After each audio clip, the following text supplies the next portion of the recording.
This bonus episode was brought to you by the Gakoids over on Patreon. Thank you so much for your support. And now, on to the episode.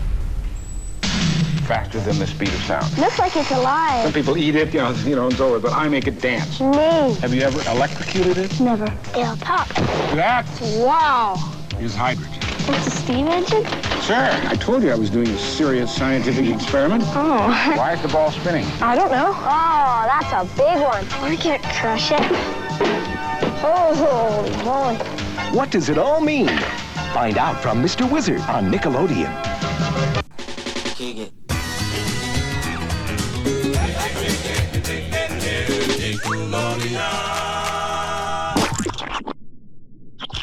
Welcome to Splat Attack, a 90s podcast overflowing into the slime-filled past. I'm your sound channeling scientist, Brett. And I'm your soda bottle tornado maker, Alex. And Brett, Yes? something tells me we'll be talking about science today. Is that right? Right you are, Alex. But we're not talking about just any college textbook science here. We're stepping into Mr. Wizard's wild, wacky world of science to explore his fascinating legacy leading up to his pivotal Nickelodeon series, which is one of the top 10 longest running shows on this channel, if you can believe that. Impressive. Now, it's been running longer than that, foul square sponge that I'm fond of, right? Yeah. Depends on how you look at it. If you include the previous series before Nickelodeon that we'll get into. But to talk about a topic this big and this niche, I should say, we're going to need an equally big Mr. Wizard fan to help us complete this experimental special topic. Now, Alex, before we hit record, I told you to take a glass of orange-colored solution and mix it with baking soda.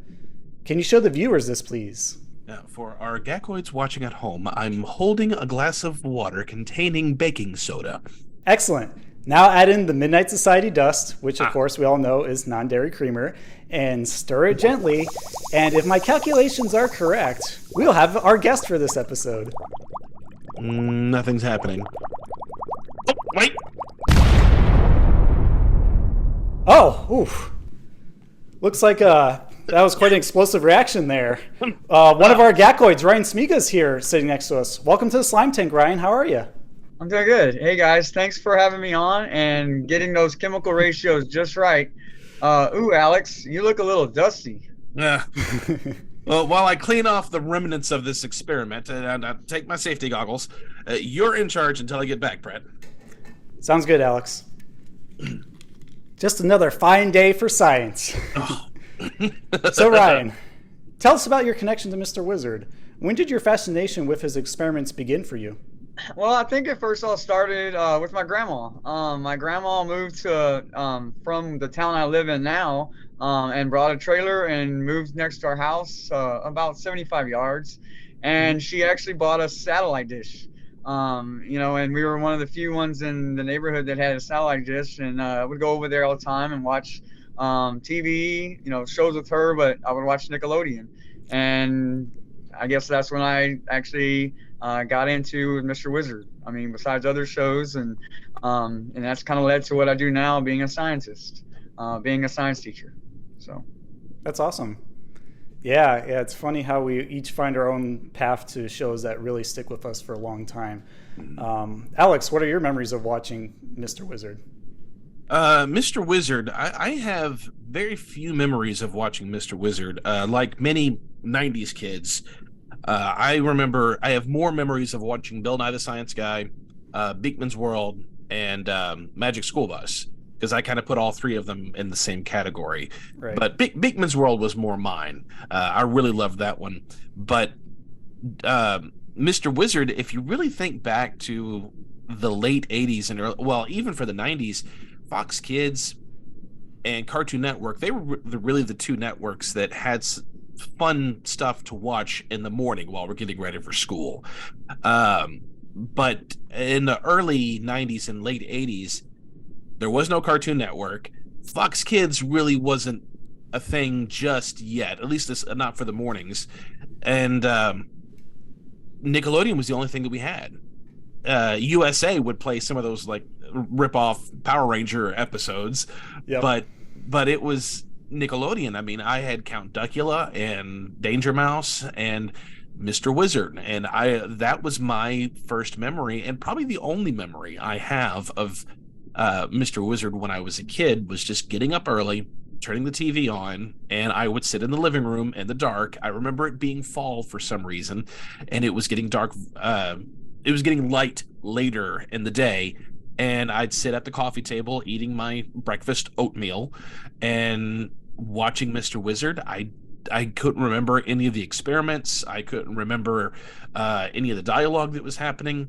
I barely even remembered the theme song. I just remembered seeing this image of an older man with thin white hair and usually plaid or a button-up shirt talking to a kid, and they were doing something, but I don't know what it was they were doing, because I was just a preschool child at that time. But I remember it keeping my attention, which for a science show is a tricky thing to do for somebody who's 4 years old, but it still managed to do that. And I remember wanting to rewatch it again for many years. I just haven't had the opportunity, really. But that is my only memory of Mr. Wizard when I was a kid. Oh, wow. Yeah, it sounds like it's somewhat similar to my first introduction to it, because I used to catch it at 6:30 in the morning when I had to get up early to go to school. You know, just when I was like barely waking up, eating cereal in front of the TV. It was the only thing that was on Nickelodeon. That was my go-to channel at the time. Or it was either like that or Beast Wars or something on UPN, just whatever I can get my hands on to jumpstart me for the day. And what I remember most is the little segments that you actually have a background of right now with the statue guy. Yep, that's the quick quiz segment, actually. The intro is very, very like catchy to me when I watched it. It had this like fancy, fast-paced 80s synth music playing, and then it had all these different imagery of like a camera, like a safari, a ship going off the edge of the earth, a spaceship, just to name a few. And something about it seems like something about it intrigued me, because it was called Mr. Wizard's World, but the guy wasn't a magician; he was a scientist. So it was playing with my brain a little bit, and that was like my hook to watch it a little bit more and more and see what happens. And when I saw that he had all these different types of kids there, you know, sitting beside him as his assistant to help him go through these everyday science experiments that you can actually replicate at home, I was fascinated. Like, I was just eyes glued to the TV at that point, like, wow, science is cool. I want to do something like this. And then, of course, as I got older, I got into Bill Nye the Science Guy more, because he pretty much took what Mr. Wizard did to the next level, especially in like 90s fashion, where it's got zany music, special effects on TV, and some, you know, silly humor to go with it, even with kids. So I definitely got my fix of science, and it actually became my favorite subject in school growing up as a result, just because of Mr. Wizard and making these experiments look really, really fun. Most definitely. Well, before we really, I guess we should just dive right in, because there's quite the history of Mr. Wizard, or Don. Yes. So how do we want to address the magnificent history of Mr. Wizard? I mean, I might as well just say, now that our previous experiment has been cleaned up and our lab is now prepared for a slew of scientific experiments to come, I think it's time to look over our instructional videotape to see the full story of how Mr. Wizard began. I just happen to have one right here, dusted from the Nickelodeon vault, so I'll just put it in my little VCR over here from my Cable in the Classroom TV VCR stand set up, and press play and see what happens. The following program is part of Cable in the Classroom, a service of the cable television industry and your local cable company.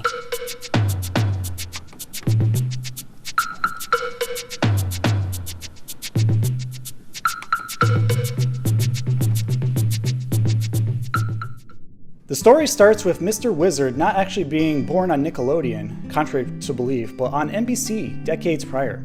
The original show, named Watch Mr. Wizard, aired from 1951 to 1963.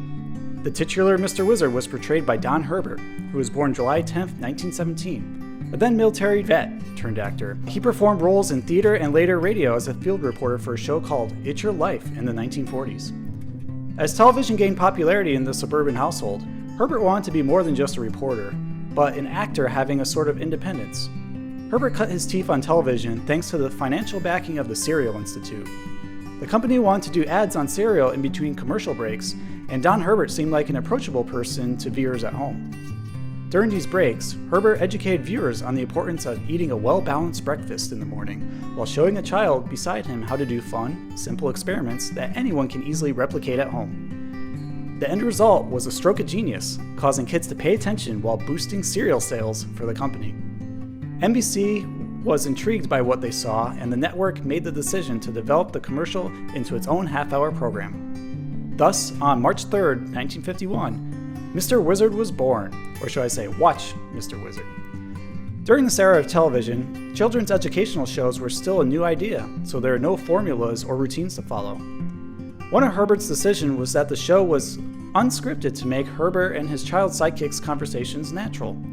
According to an interview Don Herbert did with TV Party in 2000, he explained the audition process a bit further, and I quote, "They had auditions and had to find children that would be confident, presentable, and intelligent enough to figure stuff out and have fun. The minimum age was 11 and the maximum age was 13. Younger than that, they may not have had enough skill to solve problems, and older people would be worried about what their peers think.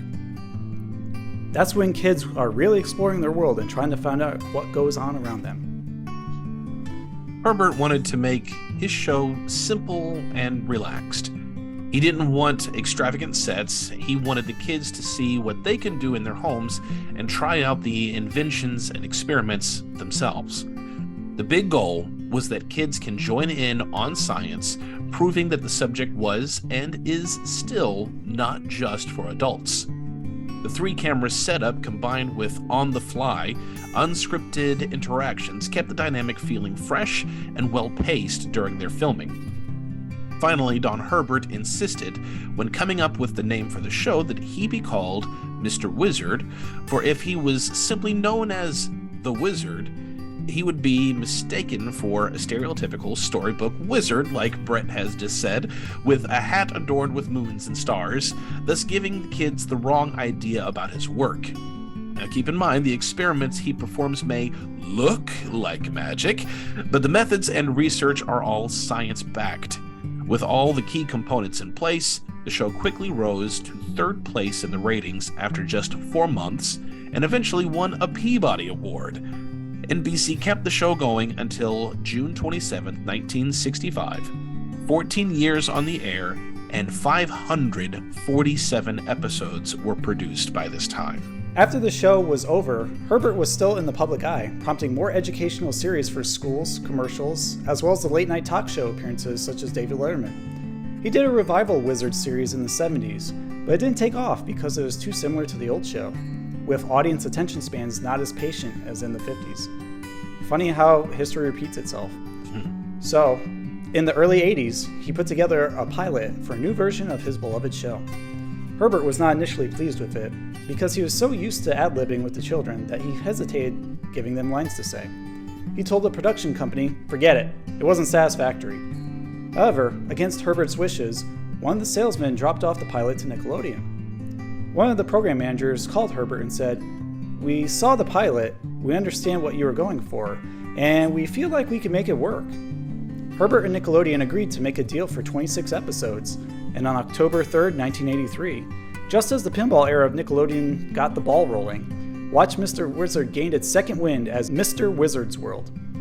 The program manager at the time was Cyril Schneider, or Cy for short, Cy Snyder, a TV pioneer who valued educating the young mind with quote-unquote good-for-you television, rather than favor spontaneity and messes that we would see with Nick shows such as You Can't Do That on Television and Double Dare. Most people know him as the first significant network exec at Nickelodeon, back in its pinwheel days.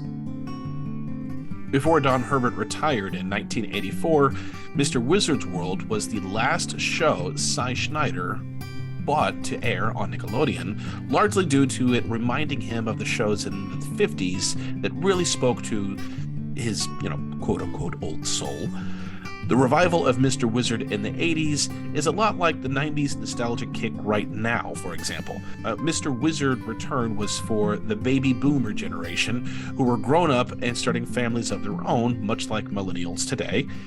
The 1983 version of the show was restructured into 2 to 5 minute segments into random experiments that add up to a half hour, categorized into themes such as challenge, close-ups, everyday magic, how it works, know your body, new frontiers, oddity, quick quiz, safari, snapshot, supermarket science, and what's this?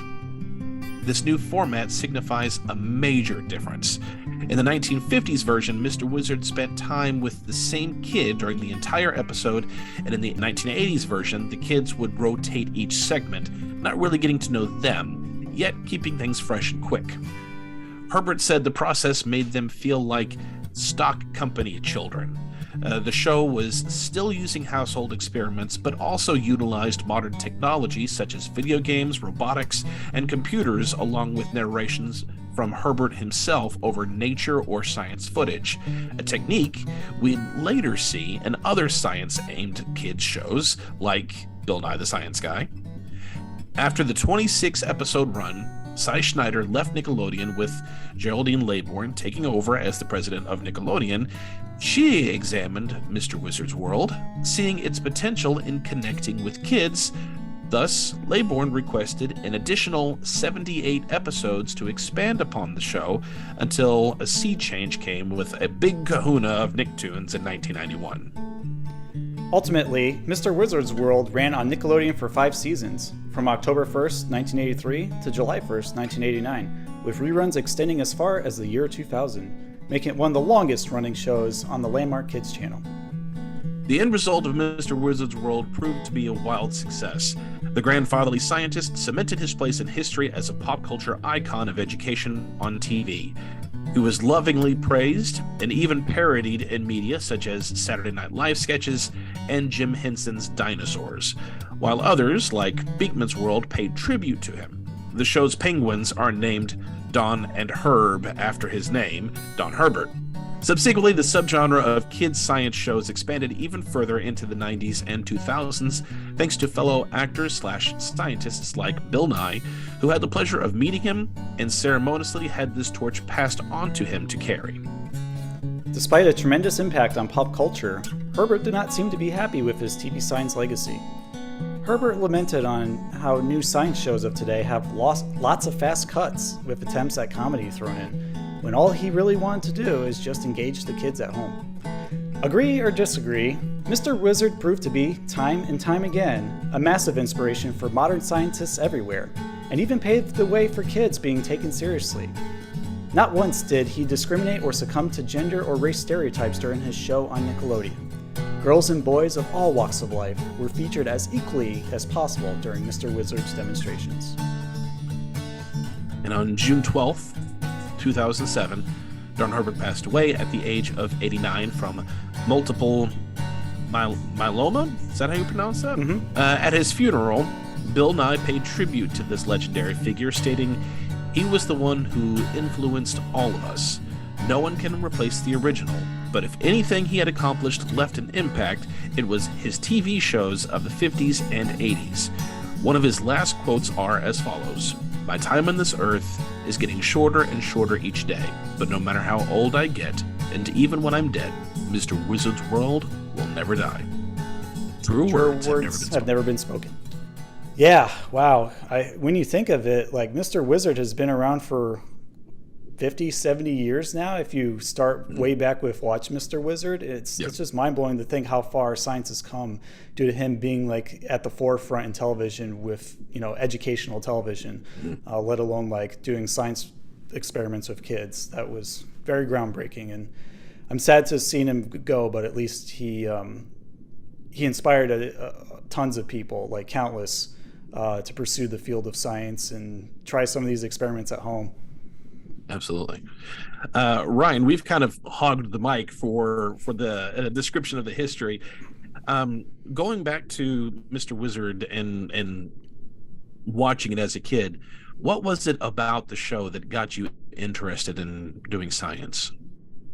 I just think the experiments, because you could watch them and then you could actually do them at home. You could, go to the kitchen, grab, stuff out of the cabinets. You can, my dad piddled around outside and had stuff that, that I could get.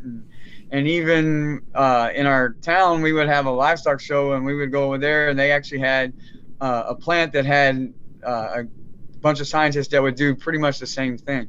So they did like the liquid nitrogen, and they put things in there, and we got to participate and stuff, and did that for many years. So I just think it was because you could watch them, and then you could actually physically do it at home. That's awesome. I love how approachable and accessible his experiments are.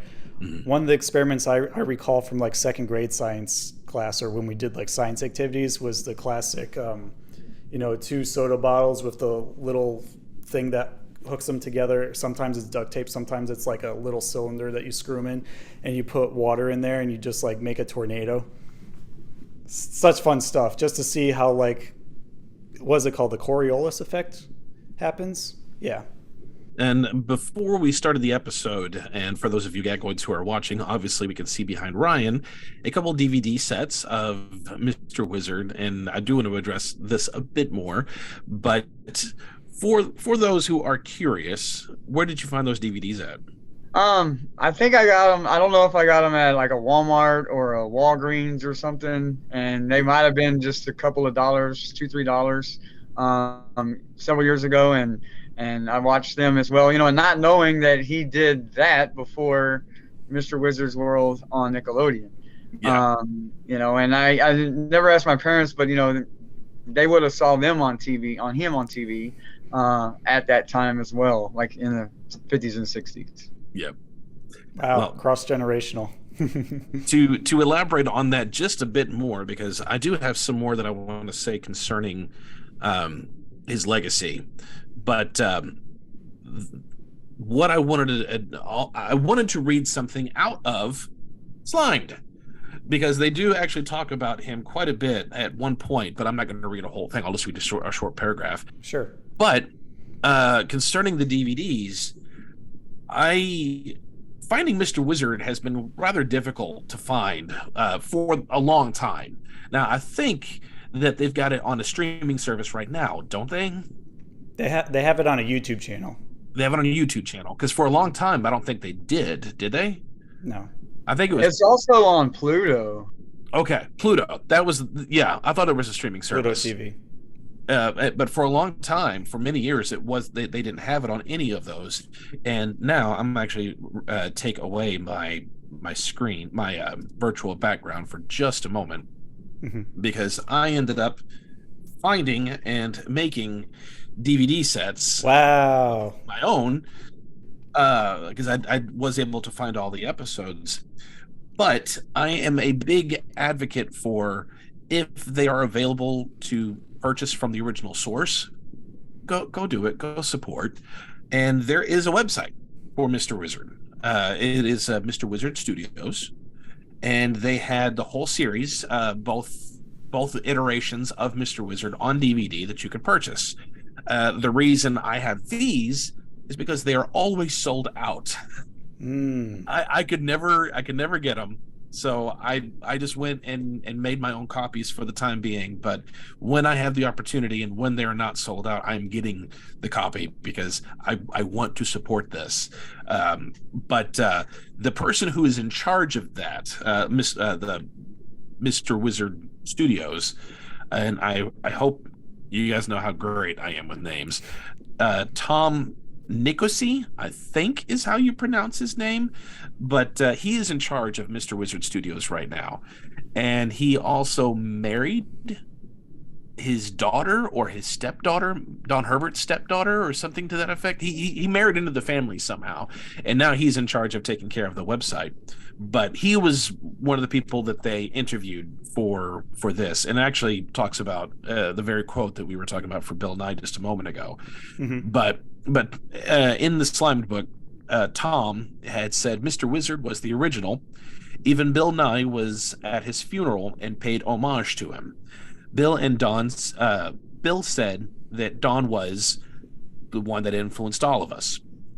When Don spoke at the National Science Teachers Association at the annual meeting in Anaheim in 2006, The Mythbusters were there performing, and when they got up, they announced that Don was in the audience. 600 people all stood up and gave him a 5-minute applause. Wow. The Mythbusters admitted that he influenced everyone. Who could dispute that? He was America's favorite science teacher. So I thought that was really cool. Beautiful quote.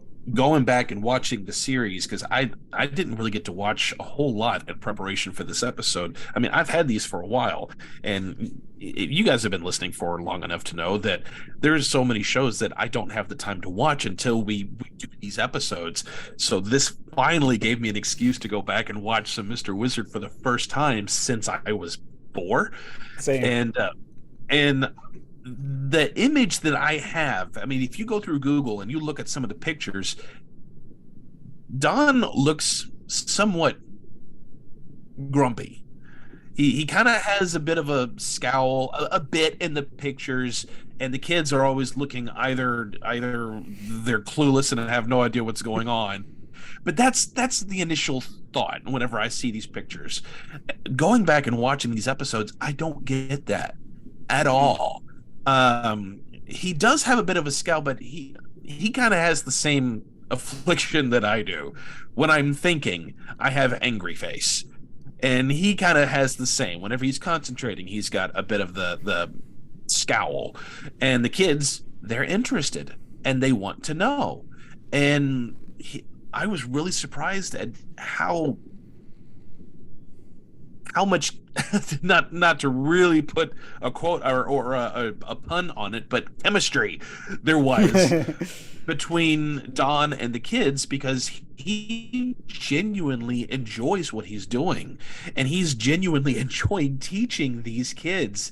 And there's been several times in the episodes that I was watching, especially the first season, where the kids would kind of joke, but just a little, and they'd play along.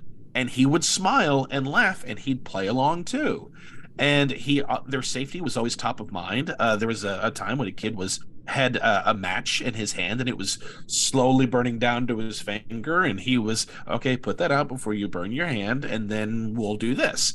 And I mean, he just kept going. It's not at all the image that you get by watching Google or looking at Google images. Watching the show and watching him and children interacting and him teaching and them learning, genuinely learning, it's really fun. And by fun, I don't mean Bill Nye fun. I don't mean Beakman's World fun, because not to say they're not fun, they are, but they're a show. Bill Nye is trying to be entertaining and educational at the same time. Beakman's World is trying to be silly and have fun even more than Bill Nye was. But Mr. Wizard's World really feels like at school experiments. That kind of fun. Whenever you get to science class is fun, it's fine. But whenever your teacher got to do an experiment, and then you got to do that experiment too, those days were fun. And that's what this whole show felt like. It felt like you were in school, but it was those good days of school when you got to see something cool happen and have it explained to you why. Then you go home and show your mom and dad what you just learned in school. Mm-hmm. Yeah, I think I'll forever connect all the fun experiments I've done in science class throughout the years to Mr. Wizard, because that planted in my mind the idea that science could be fun and it wasn't just stale or boring like other subjects could be. Particularly now that I'm thinking of it, in high school, I think it was in chemistry class in 10th or 11th grade, I learned how to electrocute a pickle, and by hooking up two like nails that had like electromagnets and copper wire wound around them. When the current went through it, because of the high acidity of the pickle, it actually glowed yellow when it was going through, and I thought that was so cool to see, because I never looked at pickles that way before. All I did was just eat them and enjoy the sourness of them. So it's like it's opening a doorway to a new way of looking at things that you wouldn't normally look at that makes science so fun. And there was another time where I made gummy bears squeal, and we launched them out of like some sort of pressurized bottle as a result. I don't know the details of that, so I can't really explain it. I just remember the sound that it made, like, yeah! It was fun. And I know we're going to be talking about some of the experiments later in the episode, but Ryan, what are some experiments that you remember doing when you were a kid, and what are some of the favorite experiments you like to do now with your students? Some of the ones that I remember, like I said earlier, was like, when we went to the livestock show and doing the ones with the dry, with the liquid nitrogen, because you couldn't get liquid nitrogen, and but also doing the ones with the dry ice, because you could go to the store and buy the dry ice. You had to do it right then and there, because if you kept it in the freezer, overnight, it's gone, because unless you had a deep freeze. But those are some of the ones that I remember. And as a teacher, I mean, I've done the dry ice, got dry ice for the kids, and did the state changes and talked about it. We've done the taking pressure and doing the bottles and pumping air and and shooting them in the air. So I've done a lot of the experiments. I've even showed Mr. Wizard these to them. And even with my kids love Bill Nye, even now. So I mean, they start singing the song and everything. Oh, yeah. And Bill a Nye, couple the times I've science even guy. showed Beekman, and they're like, "What is this?" It's kind of a little weird. It's not a little weird. It's very weird. I'd never seen Beekman's World growing up, but I just remember the crazy hair and the bright green lab coat. And for the longest time, I had confused it in my head with Dr. Forrester from Mystery Science Theater 3000, because they both had a bright green Yes. coat and crazy hair. And it wasn't until later that I realized, oh, that's the show with the robots. This is the show with the giant rat guy. And I'm a big fan of Mr. Science too. I have like every single DVD and everything. But Yeah, I've always enjoyed science shows, and if I was just a little older whenever this came out, I know I would have dug this show. I mean, I adore the show now. And something else that I really, really appreciated, which we did touch on a little bit earlier, but there were some parts that felt arranged, I guess you could say, because they didn't have it in there often, but they were sprinkled throughout, where the kids would enter, quote unquote, Mr. Wizard's house, and then they would have a small introduction when they would see each other. Because a lot of times when they would start with the experiment already going, here's our things, here's what we're going to do, or he would ask them a question. There was no introduction. But there were a couple times when he was sitting at a table working on a computer, and like Stephanie or somebody came in and ready to put in all the variables for this bar graph that they're wanting to do. But there's a bit of introduction to it. And a lot of times those things can feel really hokey and cheesy, and you can tell they're very scripted. I couldn't tell a difference. I couldn't tell when they were going, quote unquote, scripted and going into, all right, let's work this out together, and I'll show you what to do. It felt like they almost had just guidelines of, okay, talk about this and we'll just go with it. And it really worked, because they weren't performing. They were for the intro, but it wasn't scripted, and it felt like people talking, which is a kind of a very rare thing for especially kids shows at that time period. Yeah, and I think that's part of the charm too, because it just seemed very relatable, as if you can go to Mr. Wizard's house after school and do an experiment with him, and it'd be the same exact effect. You'd meet him, go to like his kitchen or his computer room or the chemist lab, whatever he had, and just learn something from him for like 3 to 5 minutes, and just take it all in. I think the beauty here is in the minimalism and the simplicity, and also the variety of experiments that he can build off of using basic principles of science. I wonder, and this is pure fan theory, there's probably nothing to go off of here, but I wonder if the idea for the age difference between Doc Brown and Marty McFly started with Don Herbert and the children. They just grew up a little more. Doc? Don't say a word. Doc, I don't want to know your name. I don't want to know anything about you. Listen, Doc. Doc, Don't tell me anything. Quiet. Quiet. I feel like there's a tentative connection there. That's why I noted it in my notes, because I'm like, Marty is a kid. Yeah, of course there is. I didn't even look at that earlier until you just pointed that out. Yep. Yeah. Oh, and even going back further to 1959, when Mr. Peabody and Sherman was like a side cartoon from the Rocky and Bullwinkle show. That's pretty much the same dynamic going on too, where you have this kid who's very naive but very interested in what the more mature scientist character has to say. In this case, Mr. Peabody the dog, and they go back in time to learn about different events and how certain things work. So I guess it was just kind of in the undercurrent of pop culture once Mr. Wizard got the spark ignited with his show in the 50s. Peabody here. Sherman and I have a date with Florence. Florence who, Mr. Peabody? Florence, Italy, Sherman. Today the Wayback Machine will take us back to the year 1506 to a small studio in Florence, where we'll visit that great genius of the Renaissance, Leonardo da Vinci. Well, I mean, since we're already talking about it, what are the other pop culture references that you ended up finding? There weren't actually many that I could confirm. I'm sure like there has been some influence on other shows like Popular Mechanics and even Dexter's Laboratory. But the ones that I could confirm involve obviously Bill Nye the Science Guy, Beakman's World, Dinosaur with the Ask Mr. Lizard segments, which I absolutely adore in its silliness. Hi, kids. Hi, Mr. Lizard.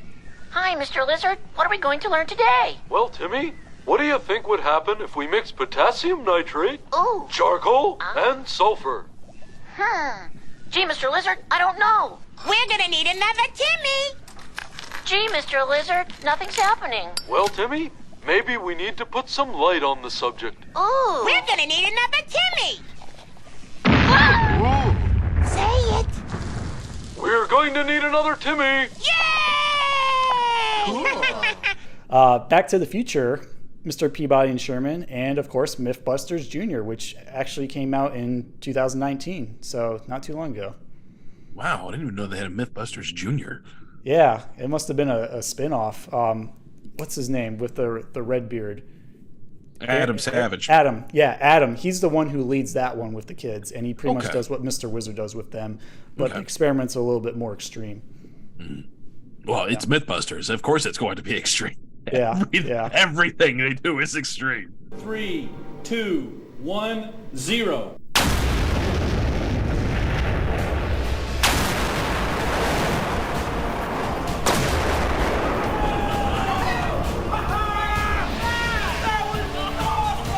Extreme science. Science rules. Science rules. You don't know how many times I'd hear some person in my class say that over and over again, and my science teacher would be like, "Enough already! We're turning off Bill Nye the Science Guy. No extra credit for you."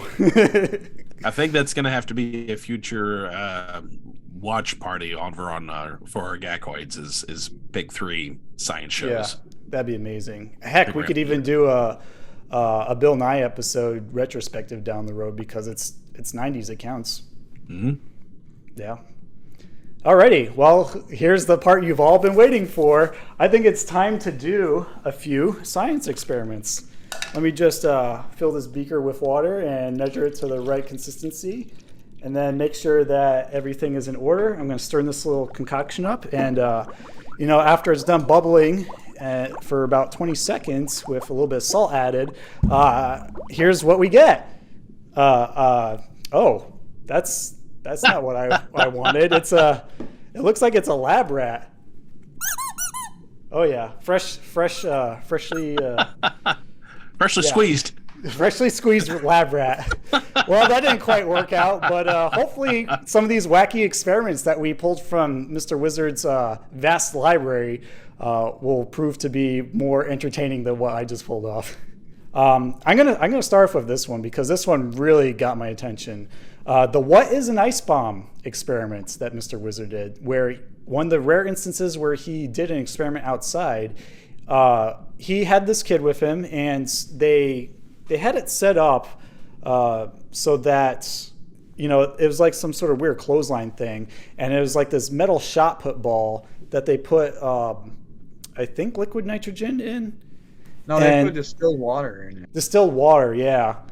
Yeah, and I just remember at the end, it exploded, and I'm like, wow, you exploded like a thick, hollow metal ball with water? Amazing.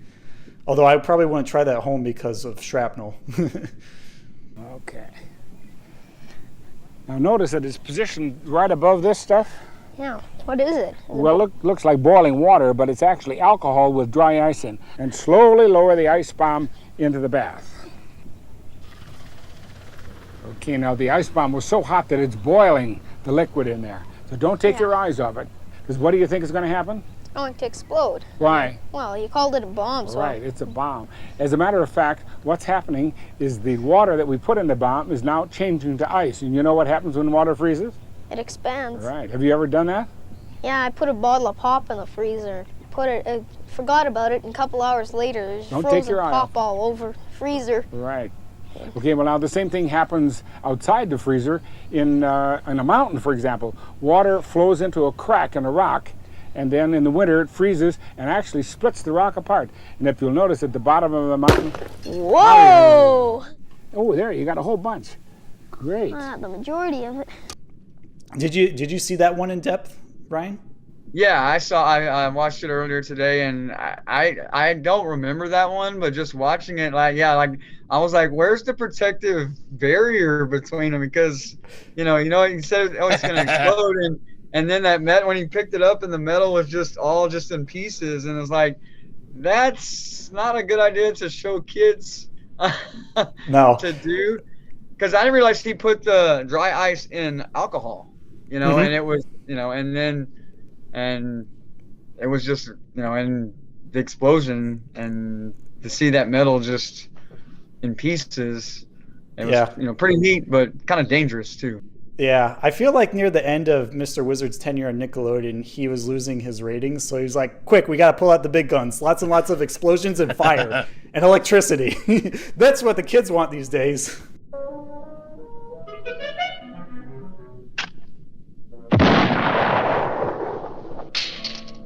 The first one that really stood out to me was one that I saw somewhere else. And then once I saw it in this episode, I was going, oh, I know exactly what you're doing. Ooh, but I think I might know what it is. I don't know the name of this experiment, but it was one where it involves having to use a broom. And he was talking about inertia. Mm-hmm. And he had a cup with a little styrofoam block and an orange on it. And he was going to use the broom to smack the styrofoam. But where I first saw it was on the Johnny Carson show, the Late Night with Johnny Carson. Tonight Show, because Dom DeLuise did this, and of course the man can build up tension and silliness, and he had Johnny Carson freaking out about what was going to happen, because it wasn't just one. I mean, he had like 6 or 7 glasses full of water, and then was putting raw eggs on top. Ooh. So he amplified it a little bit. And really had Johnny Carson freaking out. By the end of it, they all ended up taking the eggs out and were throwing them at each other, and actually put the eggs in their pants and smashed the eggs. Now, ready? Hold it! What are you talking about? No, what are you talking about? I don't have to do it that way. All right, just a moment. All right, here, you watch it? You just watch it. Okay, just a moment. Are you crazy?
it got really weird by the end, but it was hysterical. But I remember seeing the moment I saw this on Mr. Wizard today, I was going, oh, I know exactly what this is. And it is a really cool experiment.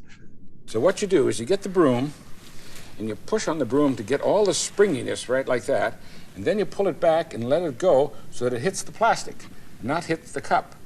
And if you do it fast and hard enough, orange drops right into the cup. You want to get the plastic, you can try it. Okay. Now get your foot on the broom. This time we're going to use the springiness of the broom handle.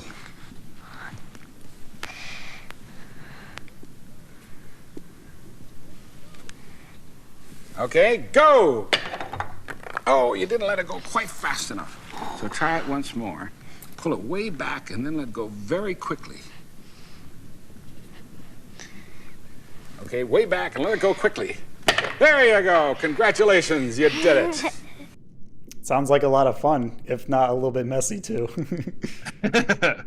Ryan, what is one experiment that stood out to you of the wacky ones we looked at? Well, the first one was probably the first one on there is the blowing up a balloon with the pressure cooker. I remember that, but the thing that stood out about the episode was that we had that exact same pressure cooker.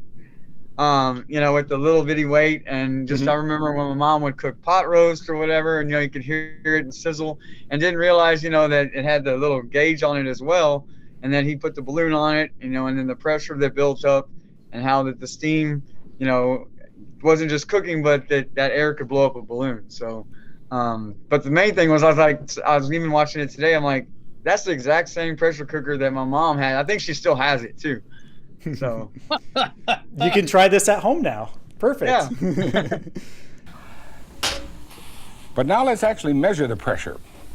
And we can do that with a gauge. See that gauge down there on the table? Yeah. Okay. I'll put the cork back in the hole on the top of the pressure cooker again. Hot? Yeah. And now we'll put the gauge in there. Some pressure cookers come with a gauge like this built right into it. In fact, this one originally had such a pressure gauge because on the back side here, you can read how much pressure you should have to cook various things. Okay, we'll turn it on. What do we need now? The weight. Okay, the weight coming up. Read the pressure. Okay, let's see, half of one. Those are pounds per square inch. Oh, half a pound, 1 pound. Why would you want pressure to build up inside here anyway? Do you know?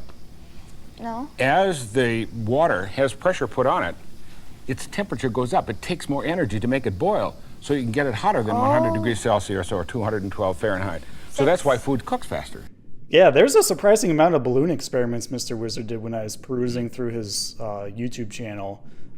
This being one of the ones that stood out to me too, because I never thought a pressure cooker could be used that way until now. But you know, it was a very clever use, and seeing the balloon affected by it was pretty cool. Another one that I wanna pick out actually has to do with some fruit. It's called the banana prank. At least that's what's labeled on Mr. Wizard's channel. And he teaches a kid in his kitchen how to slice a banana without peeling it. And this is kind of an experiment that treads into like magic illusionary territory, because when you first see it happen, you're like, wow, how is it in pieces when you peel it away from the inner banana? But then when Mr. Wizard walks you through it, it's like, that's really clever. So a quick breakdown of this is that he takes a needle and thread and he like pokes a hole through like this black spot on it, because it's like a ripened banana with some spots. That way you can't really see the puncture holes. And then he like does a very specific zigzag pattern that allows him to thread it through.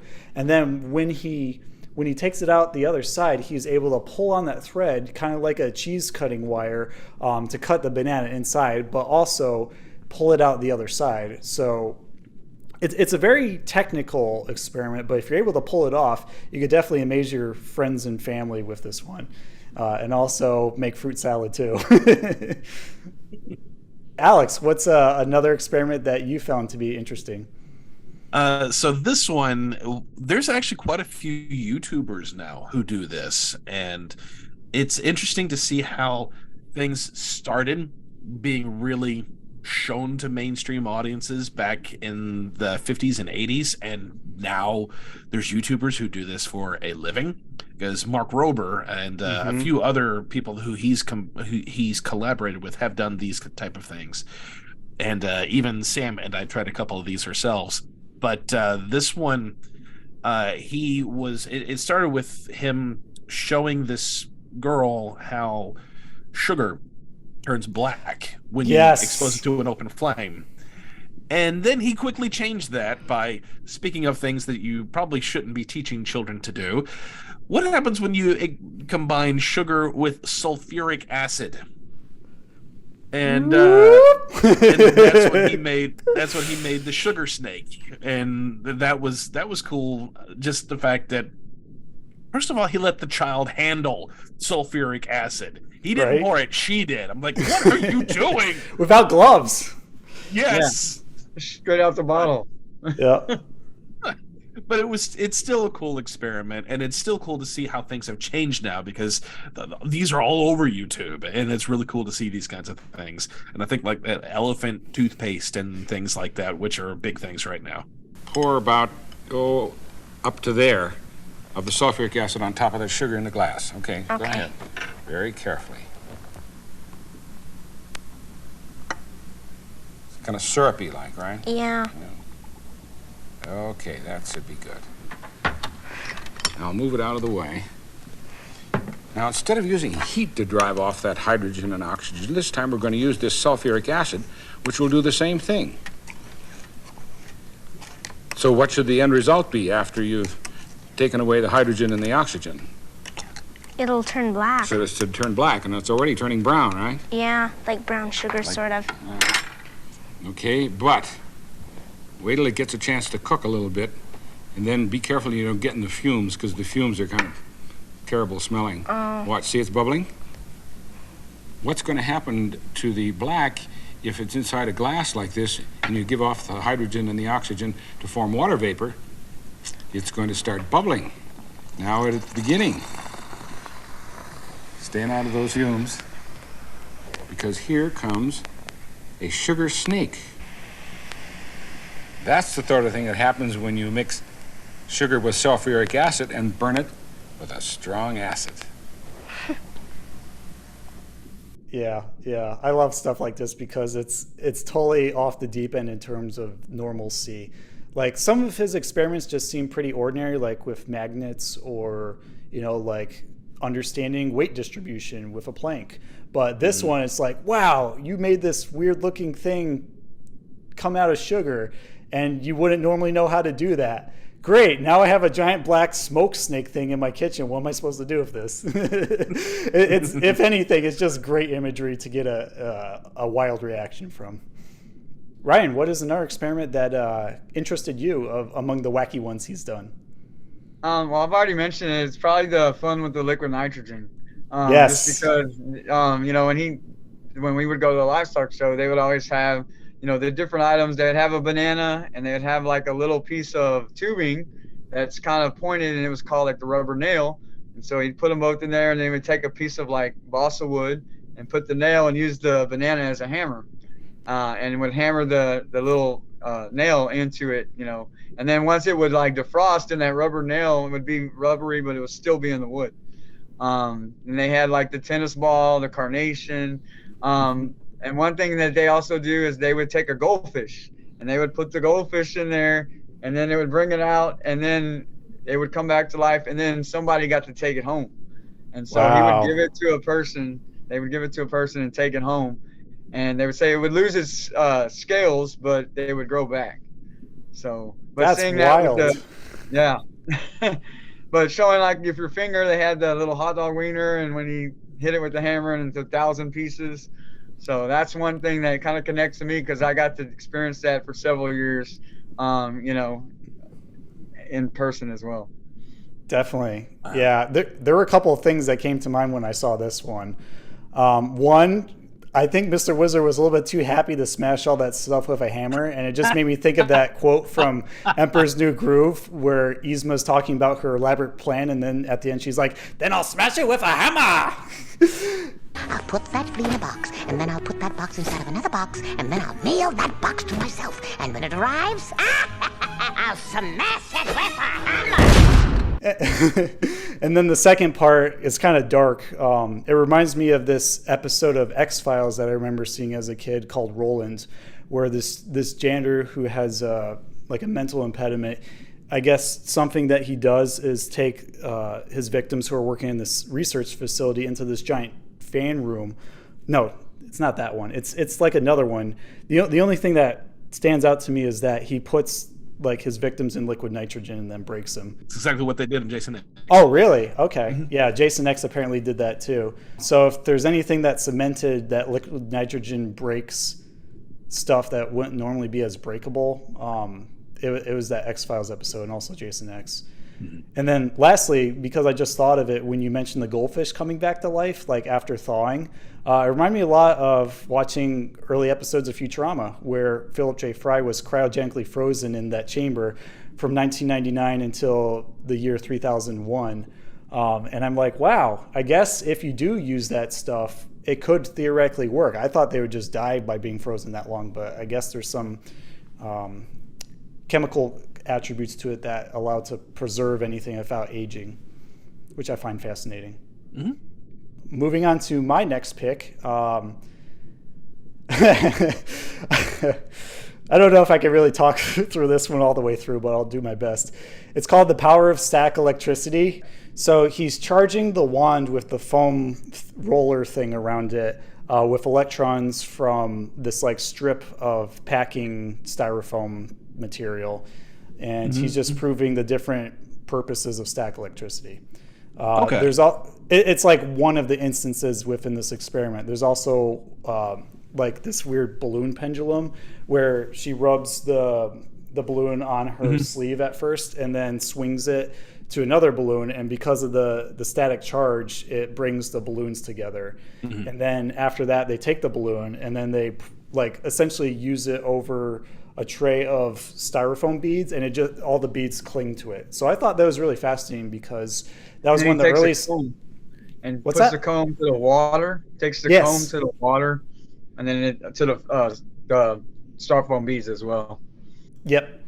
Yeah, so using those different applications, you see how static electricity reacts in different scenarios. And I think this one stood out to me most because it's like the earliest demonstration or instance of science that I could easily replicate at home. Like all you just need is a balloon, rub it on your sleeve, there you go, put it on your head. That's what most kids would do with it.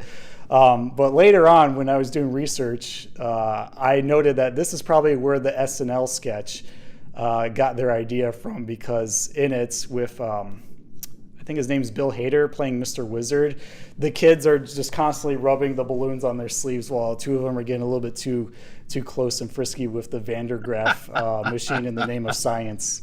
And I think Michael Cera was one of the kids playing those kids. So fun stuff there. And also Kenan Thompson's there for no reason. If you stay in the field long enough, you'll be fully charged with negative electrons. Now, are you fully charged yet? Yeah. Getting there. I'm feeling it. Yeah. Moving to my third choice,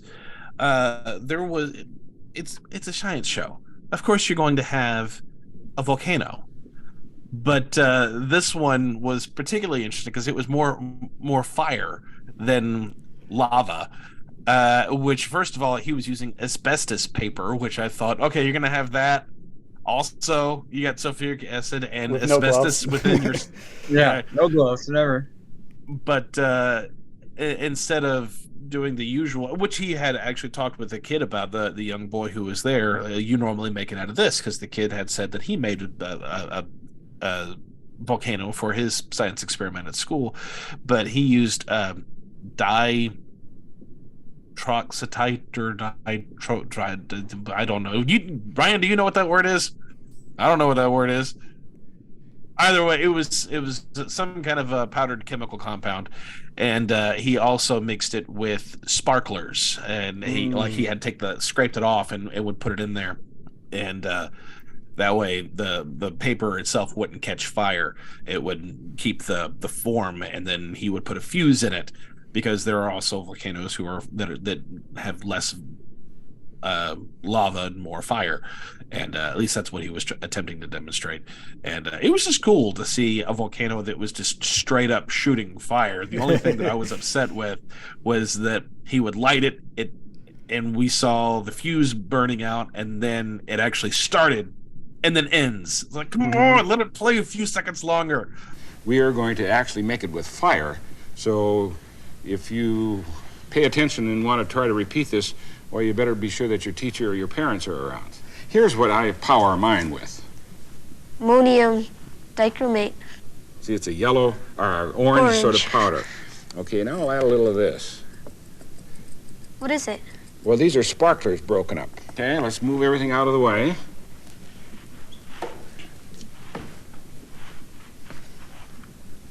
This is the kind of volcano where you don't have to worry about the seismologist giving you a warning. And then you go ahead and light it. Go ahead.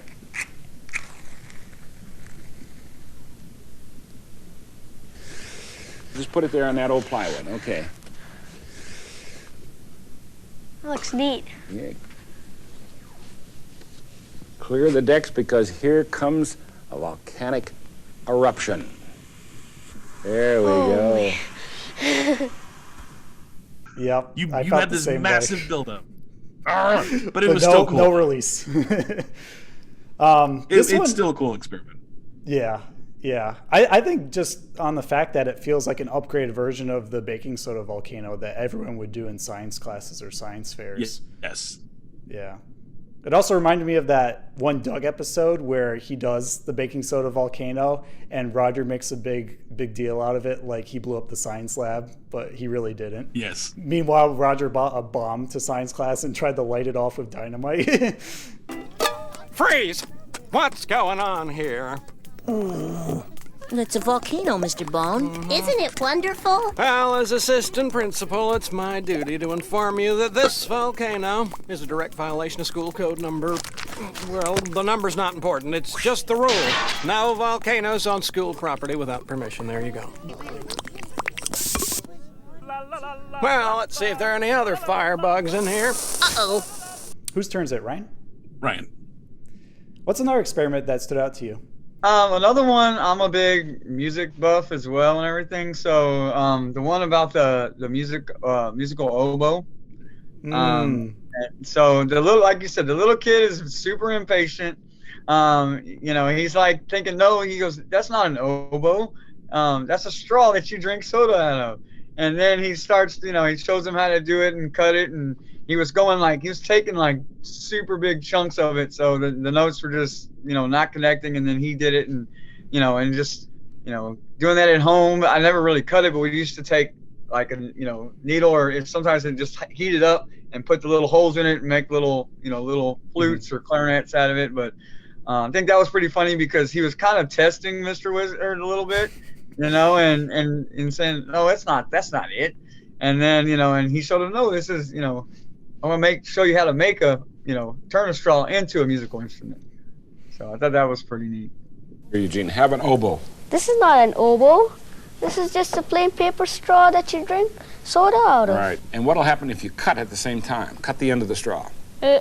Well, the sound will be higher because when you blow, the air is kind of slowing down through the length. Oh, you think that? Yeah. Okay. When you cut it off, then the air begins to move a little faster. Close enough. Go ahead, blow.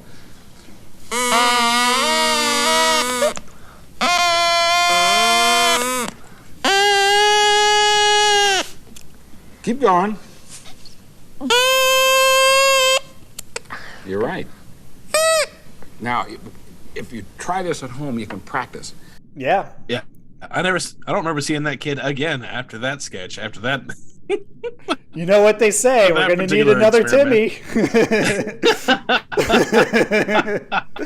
I was waiting all episode to say that.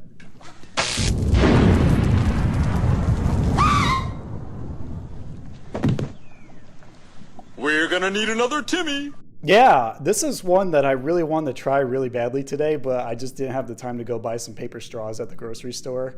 But I did play alto saxophone growing up in concert band, and the same principle applies there, where you have like a wet reed against this thin piece of hard black plastic, and when you press them together, I guess the airspace is so thin that it allows it to seep through, and because like the air is like being forced through the instrument at such a high velocity, but also expanding, it's allowing it to make different notes based on where the air escapes for the different holes.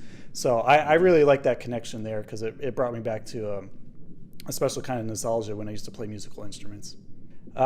This experiment, I like this one from the get-go because it really brought me back to my animation roots since I got a degree in film and animation in college. And this one's called Persistence of Vision. And it starts out with some amazing visual tricks where Mr. Wizard's taking this, I don't think it's a glow stick, but it's like something illuminated on a string, and he's going in a circle over and over and over, and it's creating that full like afterglow pattern of a circle, even though you know it's just like stationary. And then he does a different demonstration with the girl where he separates different letters on different cards on the string, and when he twirls it, it says "Watch Mr. Wizard" on it. And I'm like, wow, I guess Mr. Wizard teaches me about animation too. It's just a lot of fun learning all these principles about how essentially having a very minuscule, hard to trace gap for when you see different images blurs them together to create a new image. It's actually very similar to how TVs work back when tube TVs were a thing instead of flat screens, because what would happen is there'd be scan lines across the screen where the signal would be transmitted in separate fields that were alternating. So like kind of like this, and that's where you get the term scan lines from, because they're operating at a high frequency that you wouldn't notice unless there was something wrong for TV. And I just really appreciate the more that I like paid attention to this experiment, the more I found it applying to little nooks and crannies of my life and just creating optical illusions that you can have fun with. Mm-hmm. Well, my last one, I keep picking ones that you're not supposed to do. Don't try this at home. And he always has that disclaimer, but this one was what not to do with oven cleaner, and that was the experiment, because he had this giant sheet of aluminum, and this one the child was wearing gloves, no goggles, but he was wearing gloves, and he was spraying the aluminum with this oven cleaner, and then they wadded it up, and this this oven cleaner would eventually erode and eat at the aluminum. But he straight up had the child, what makes it funny for me is he straight up had the child read all the warning labels after they had done the work, and they were waiting on this to start working. So then he was like, okay, now we're not supposed to do this, but what's the warning label say? Don't do this. Yeah, well, we did that. What's the next one? Don't do this. Yeah, we did that too, but go ahead and keep reading.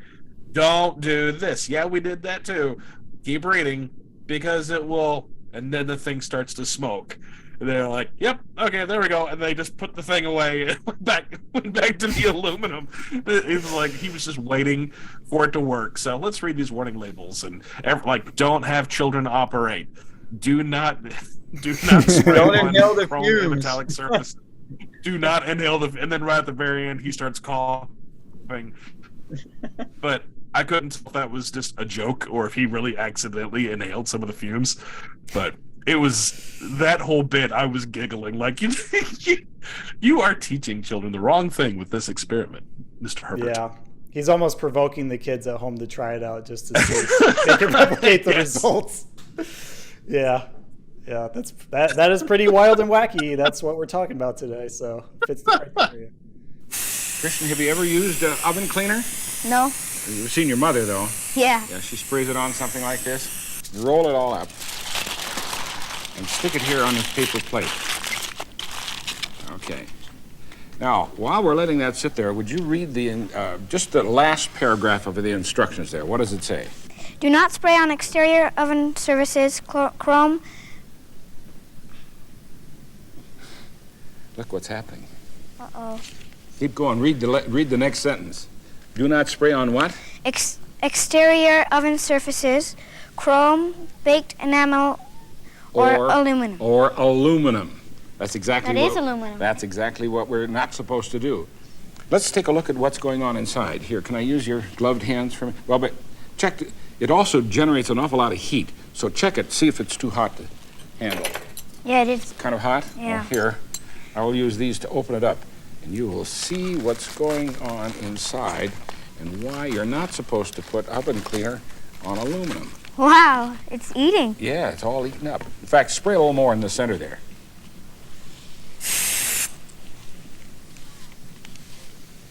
Wow. You see how it bubbles away? There's a very, very strong chemical reaction taking place between the sodium hydroxide and the aluminum. So you should read and follow the instructions very carefully. Also avoid the mist. Ryan, what's your fourth pick? Okay, my final pick, it's kind of off script like Alex, is I don't know what the name of it, but he had a sheet of paper, and it might have been called like the Magic Circle or something, and he told the kid, you have to cut this paper, put a hole in it, and put it through your body. Mm-hmm. And so, like, you couldn't actually take the piece of paper and just cut a hole in it to fit. You had to find a mathematical way where you did like snake it around and then pull it apart and put it through your body. So you have to actually mentally think, and kind of think away without tearing the entire, make the strip of the paper and put it through your body. And I thought that was pretty new because it makes you think and use your brain to kind of do that. You couldn't use anything else but the scissors, and so forth. So I liked that one. I remember that one as a child too. Mm-hmm. I really like the way he talked her through the thought, where he wasn't telling her how to solve it, but he was working her through, so it seemed to her like she was coming up with the idea. I really enjoyed this experiment because it's one of the few math ones that I found really intriguing, and something that I would want to replicate too, because all you need is just paper and scissors. I actually remember this one too because my algebra teacher in 10th grade did this experiment, and I'm like, there's no way you can fit through paper. I can't even put my hand through it. But then she showed that little trick to me. I'm like, wow, I guess I was looking at it the wrong way, which was literal. You cut it real small. You could like spread it out like where 4 or 5 people could. Yeah. I particularly like the end part where the little girl hops through it and it just freeze frames, and then the experiment's over. Like, yeah, like what is it? Animal House? Yeah, it's like one of those goofy moments in movie history where it's like they succeed in doing something and they jump in the air and just freeze frames and the movie's over. It's kind of like that. Yep, like what Alex is doing. Freeze frame. Are you ready? Jump through my piece of paper. Well, I'm going to say my last pick, and I like this one a lot because I feel like Mr. Wizard really did not have to go that hard with this experiment, because it started out simple and then it escalated and then it escalated and then it escalated to the point where the kid is on like, I don't even know, 6 stories up on a building outside, which never happens on Mr. Wizard. And of course, I'm talking about the Science of Straws experiment that he did, where he's teaching his kid like how suction allows like liquid to go up a straw and how straws work, which seemed pretty simple enough. And then he took like a modified straw where it was like a T shape, and he had him like suck through the straw with some of the air coming out the side, so he had to try a little bit harder, and he wasn't able to do it because it was leaking out the side. And then he started this like direction with it where he would just make the straw longer and longer and longer to see how far the kid would suck through the straw using all of his lung capacity. I'm like, geez, why are you doing something like this? You're gonna collapse this kid's lungs. It was nuts. And he even said at the end, like, well, like an air compressor or some sort of machine that would suck, the liquid up this wouldn't even go as far as you did. So I'm amazed that you did that. And I'm sure the kid's like out of breath as soon as the camera stopped rolling.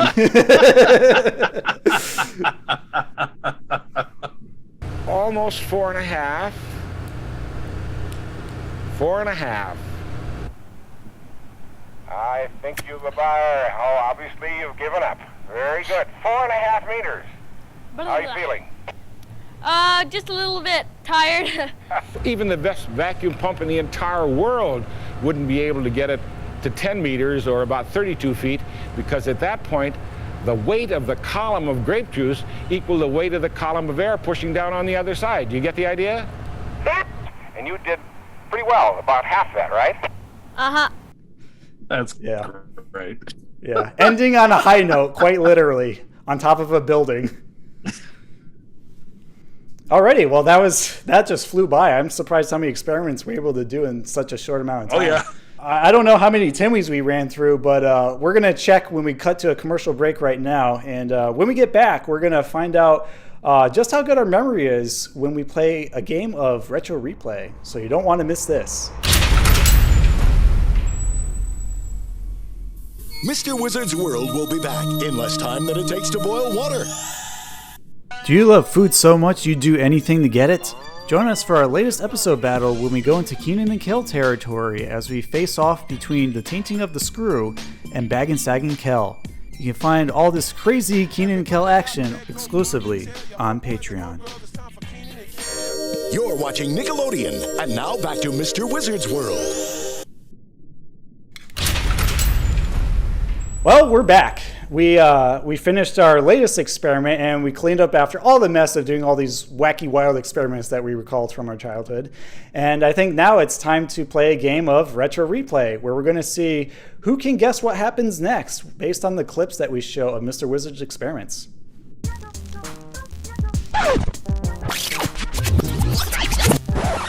Retro Replay!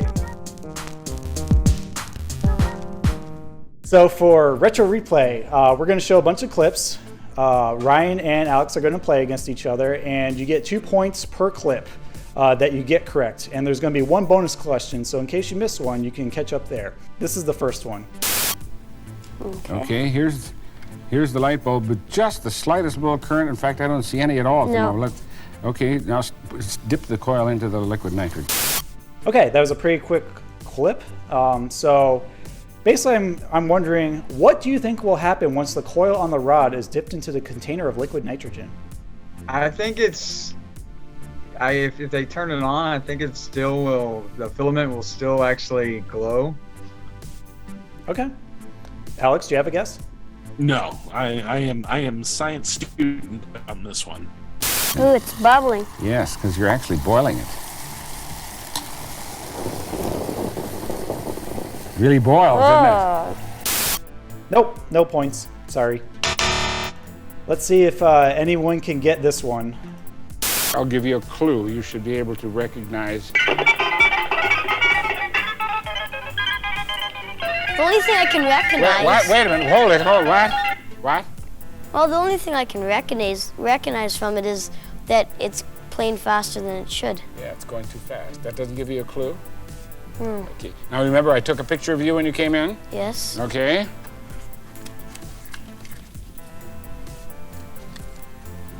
Which one is you? How'd you get my baby picture? Okay, so for that clip, which is the second clip, name the 4 objects placed near the kid in the pink shirt, and you get a half point per correct answer. No, I wasn't looking at no objects. Yeah. This is one of those I Spy clips. Yeah. I'm going to say a severed head, a shrunken hand, a little tiki pole, and shot glass. No, all wrong.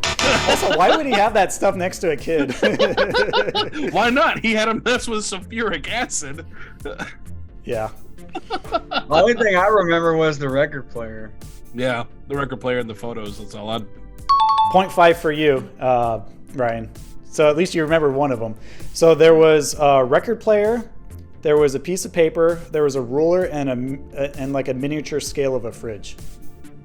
Alrighty. And bonus, since that was a really tough one, What do the Pictures and record player prove to be the fourth dimension? Negative. What is it about image and sounds that is analogous to the fourth dimension? What is the fourth dimension? And no, it's not the Twilight Zone. You are entering another dimension. 5 seconds. I don't know if it's like memory or, or something like Close. Like deja vu or something. Close. Kind of close. It is actually time. The passage of time. So there you go. No one got that one, but that's okay. Ryan has 0.5 to Alex's 0. Science is hard. Clip 3. This one is called Find Your Center of Gravity. Nice and comfortable? Yes. Where's your center of gravity? Right here. Over the support, obviously. Yes. Now with my little finger in your forehead. Okay, so with that clip, what happens once Mr. Wizard puts his pinky finger on the kid's assistant's forehead? What do you think will happen? She can't get up. Yep, she's not going to be able to get up. I'll give that to both of you. That is correct. And I will play it out just in case you want to see it. I'm going to hold you right there. Now try to get up. I can't get up. Why not? Well, my center of gravity point is trying to get up, but something, you're trying to push me back. Looks like you're both on the board now. 2 to 2.5.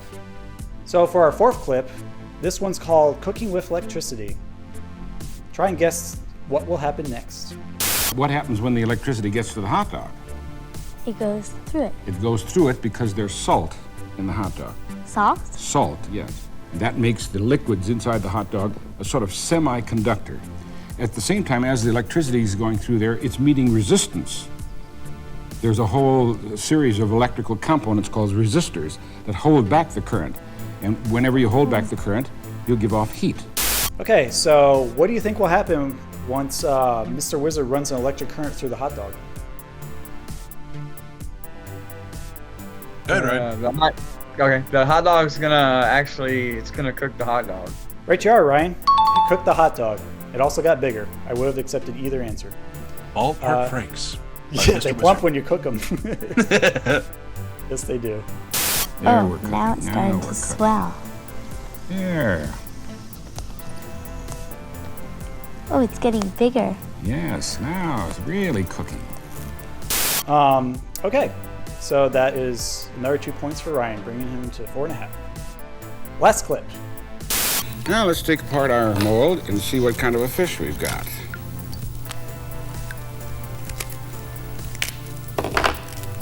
It's all yours. Oh, okay.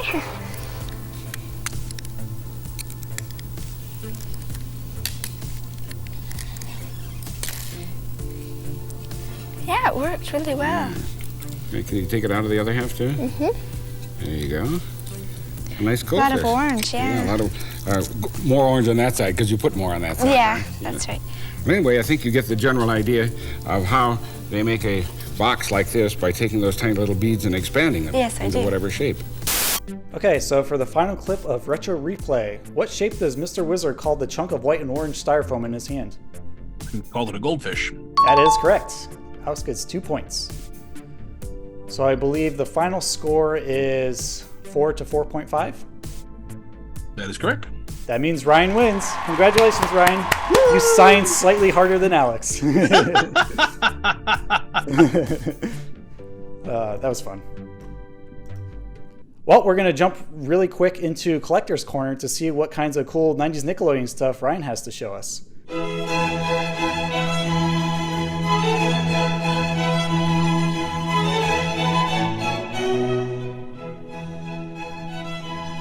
And now, it's time for Collector's Corner. I like all the Nickelodeon stuff you got around you. Yeah, I got tons of stuff. I mean, you've talked about it before. Awesome. It's my original. Awesome. Yeah, he's got a few things. This is my own clock that I had. Also, I had I don't have the bottoms to it, but I have the original Ren and Stimpy squirters. Oh man! And this is the original. This is mine I had as a kid. Yes. The McDonald's toys. Yes. And I actually bought the rest of them as well. That's awesome. Wow, you got the whole set. I used to have 2 of those. And then I have like a lot of the Nick Box stuff with the King Pete hat. Classic. Mr. Toad. Ooh, I haven't gotten that one yet.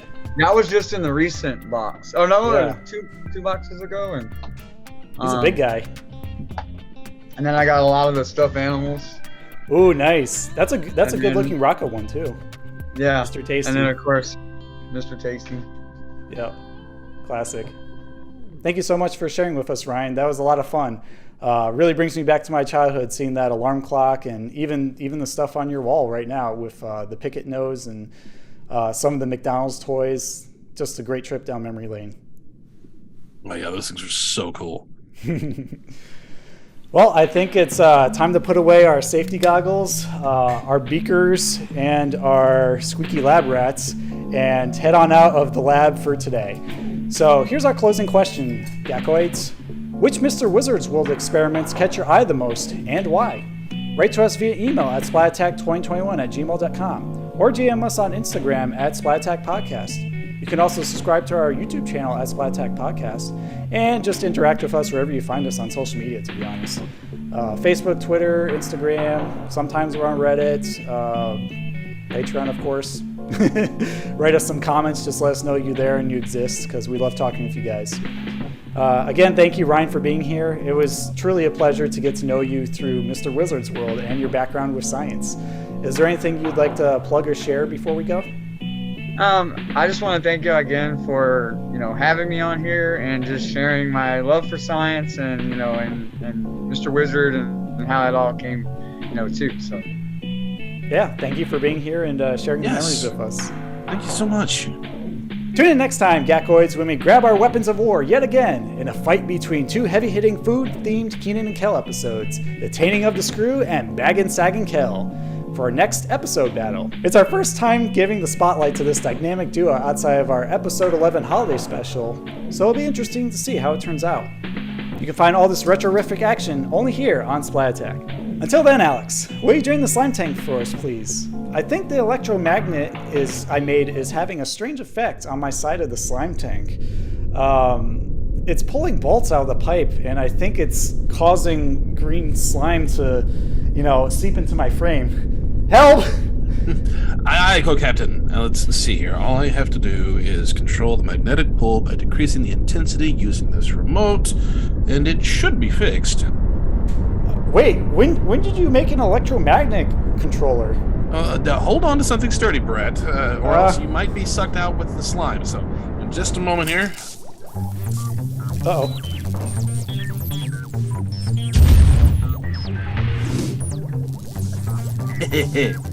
We're gonna need another co-host. Bye.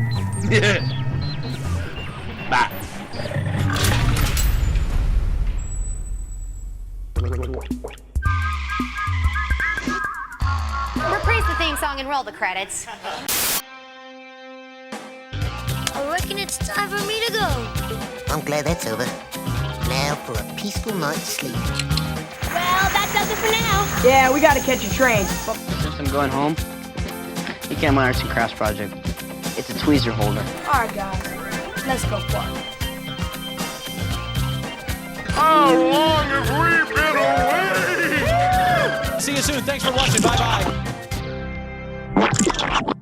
What's going to happen when you let go?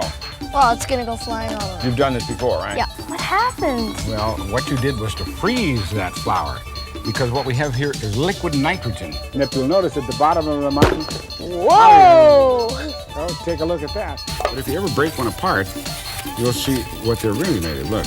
Oh, the little spheres. Yes. It's electricity that doesn't go anywhere. Right, because this is a non-conductor, isn't it? Rubber. This is based on a phenomenon known as the persistence of vision.